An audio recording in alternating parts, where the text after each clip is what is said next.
आशा ही नहीं पूर्ण विश्वास है कि आप लोगों ने अपने जीवन काल में बचपन से लेकर अब तक बहुत बार मेला जरूर किया होगा।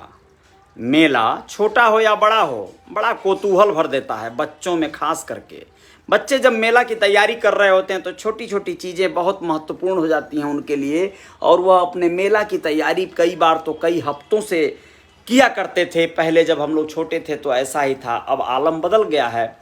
बच्चे बहुत जागरूक और क्रिएटिव भी हो गए हैं, लेकिन मेला तो मेला होता है। लेकिन उसी मेला में बहुत सारे लोग बहुत तरह का खेला करने के लिए पहुंचते हैं, और कई एक युवा एक ऐसे मौके की तलाश में होते हैं जब उन्हें फप्तियां कसने को मिले, जब उन्हें छेड़छाड़ करने को मिले, और सीधी सादी तमाम ऐसी महिलाओं और औरतें और लड़कियों को तंग करने से जरा भी बाज नहीं आते। चाहे कोई भी देख रहा हो, कोई भी उन्हें घूर रहा हो, उन्हें कोई सरोकार नहीं होता। नमस्ते, मैं Ajay Sahni star, real reporter news का आपका पेज है, आप सभी का स्वागत करता हूं, और YouTube channel real reporter news star पर भी आपका अभिनंदन करता हूं। बताने जा रहा हूं मध्य प्रदेश से एक ऐसी वारदात को जहां पर कुछ युवकों ने कुछ युवतियों के साथ छेड़खानी की। जब उन्होंने विरोध किया तो उनके साथ बहुत बुरी तरह से युवकों ने सरेआम मारपीट की घटना को अंजाम दिया। एकदम भरे मेला में उन लोगों ने लड़कियों को पीटा। लड़कियां चीखती रहीं, चिल्लाती रहीं, मदद का कोई हाथ आगे नहीं बढ़ा। लेकिन यह घटना इतनी दिल दहला देने वाली है कि इस तरह सरेराह सरेआम जिस तरह से आदिवासी परिक्षेत्र के इस तमाम लड़कियों को मारा जा रहा है, पीटा जा रहा है, इससे बहुत कुछ एक मैसेज जाता है। आप लोग बताएं कि आदिवासी संस्कृति के पर्व भगोरिया में लगातार छेड़छाड़ के मामले सामने आ रहे हैं।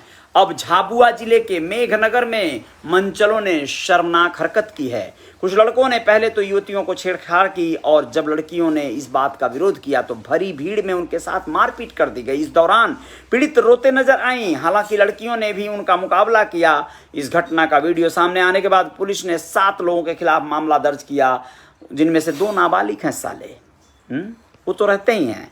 नाबालिगों को भी इतना मारना चाहिए कि वो साले बालिग हो जाएं उसी समय, लेकिन ऐसा पुलिस कर नहीं पाती है।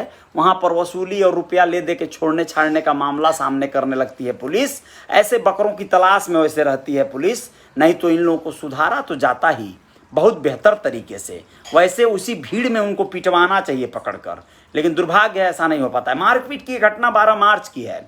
इस दिन मेघनगर में भगोरिया हाट था। यहाँ कुछ लड़कों ने छेड़खानी का विरोध करने पर लड़कियों की पिटाई कर दी। दोनों पक्षों के बीच मारपीट का ये वीडियो सामने आया। पुलिस ने संजय बारिया, अनिल भुरिया, अजय बारिया, दिनेश बारिया, शंकर भाबोर और अन्य 2 नाबालिगों की गिरफ्तारी की है। झाबुआ एसपी आशुतोष गुप्ता ने बताया कि सभी आरोपी की गिरफ्तारी कर ली गई है। आरोपी कॉलेज और स्कूल में पढ़ने वाले छात्र हैं, इनका कोई आपराधिक बैकग्राउंड नहीं है।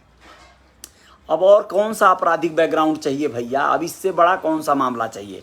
जबकि मैं मानता हूं कि लड़कियां भी कम नहीं हैं, वो मुंह तोड़ जवाब दी होंगी उनकी फप्तियों पे, और इस बात पे उन लोगों ने ये दलील दिया होगा कि हम तुमको थोड़ी बोले हैं, हम तो इसको बोले हैं। ऐसा करते हैं लोग आमतौर पर, वो बोलते हैं किसी और को, लेकिन जब बात खुलने लगती है तो वो लोग दूसरी तरफ रुख को मोड़ते हैं।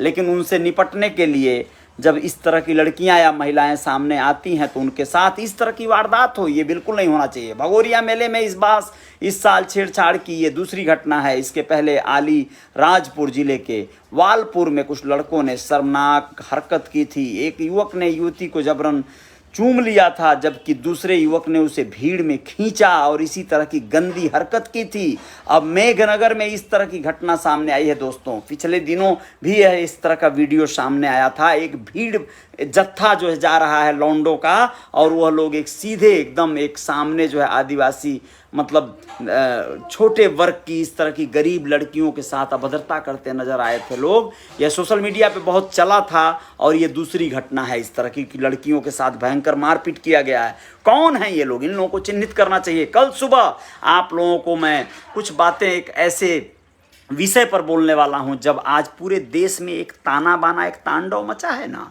एक ऐसा मामला, द कश्मीर फाइल को लेकर इतना रोना धोना, इतना आक्रोश व्यक्त करने वाले तमाम रोज के रोज जिंगल आ रहे हैं, रोज के रोज पोस्ट आ रहे हैं। मानता हूं बहुत बड़ा अन्याय हुआ है, बहुत बड़ा जो है घटना, ये शर्मनाक घटना हुई है जो 1990 में घटी थी। उससे बड़ी कोई घटना नहीं हो सकती है। लेकिन कभी मत भूलना। एक मेरे रियल रिपोर्टर न्यूज वाला जो मेरा व्हाट्सएप ग्रुप है, उसमें एक महाशय ने शानदार पोस्ट किया है। उस पोस्ट को माध्यम बनाकर आप लोगों को कल मैं रूबरू होऊंगा सुबह आप लोगों को एक ऐसी खबर से जिस पर तर्क करेंगे कि आखिर फूलन देवी के साथ जो हुआ था वो कौन सी घटना थी, या फिर बांका।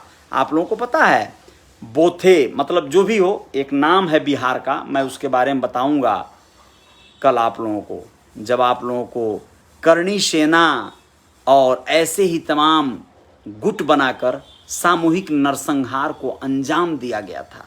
वो क्या था? इस तरह के जो लोग कारनामे करते हैं उन घटनाओं पर फिल्में नहीं बन पाती हैं। कारण जानते हैं क्या है? जो फिल्म निर्माता है वो भी कंपटीशन में है। वो कौन है? जो लोग फिल्म बनाने, अपने करियर को बेहतर बनाने, अपने करियर को निखारने के लिए वर्षों वर्ष से संघर्ष कर रहे होते हैं। उन्हें अच्छे स्क्रिप्ट की, कहानी की भी तलाश होती है, और जब ऐसे कई बार मौके आते हैं तो वो उनके जीवन में एक बड़ा उछाल मारता है। इस तरह की घटनाएं, सत्य घटनाओं पर आधारित फिल्में करियर में बहुत बड़ा बदलाव लाती हैं, सीधे जो है फर्श से अर्श पर बिठाती हैं किसी को। लेकिन यह जान लीजिएगा कि घटनाएं ऐसी अनोखी कोई नई पहली बार नहीं हुई हैं। कश्मीर के पंडितों के साथ घटनाएं घटी, मैं मानता हूं, बहुत बड़ी घटना है ये। रातों रात जिस तरह से उनको काटा गया, मारा गया, उनके साथ अश्लील, अभद्रता, बलात्कार, तमाम शोषण किया गया उनका। ऐसा ही शोषण, ऐसी ही वारदातें दूसरे तमाम और वर्गों के साथ हुई है। गुजरात के दंगे को भी क्यों भूल जाते हैं? वहाँ भी इसी तरह का हुआ था एक अल्पसंख्यक समुदाय के साथ। तो समुदाय कोई भी हो, कहीं कहीं कोई मारा गया, कहीं कोई काटा गया, या जिसको जहाँ मौका मिला वहाँ पर ये वारदातें होती रहती हैं।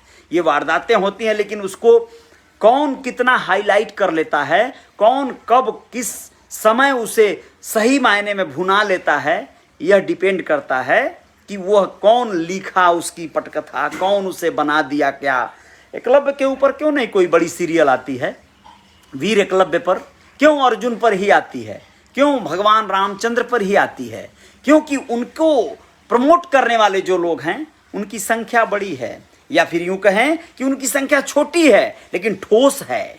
ठीक है, हमारे जय निषाद राज करने वालों की संख्या बड़ी है, लेकिन उस पर कार्य करने वाले, उस इतिहास को सही मायने में दस्तावेज बनाकर प्रस्तुत करने वाले लोगों की संख्या कम है। वह लोग जो बचे खुचे संख्या में भी हैं, वो भी उनके साथ मिल गए हैं, उनके सहयोगी बन गए हैं, उन्हीं के जो है साथी बन के उनका जयकारा लगा रहे हैं।